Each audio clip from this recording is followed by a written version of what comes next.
அந்த தென்றல் பெண்ணும் சொன்னாளம்மா உந்தன் சேதியே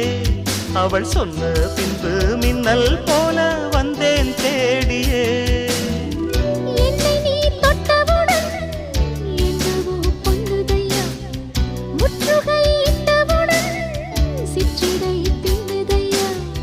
வெட்கம் விடுமோ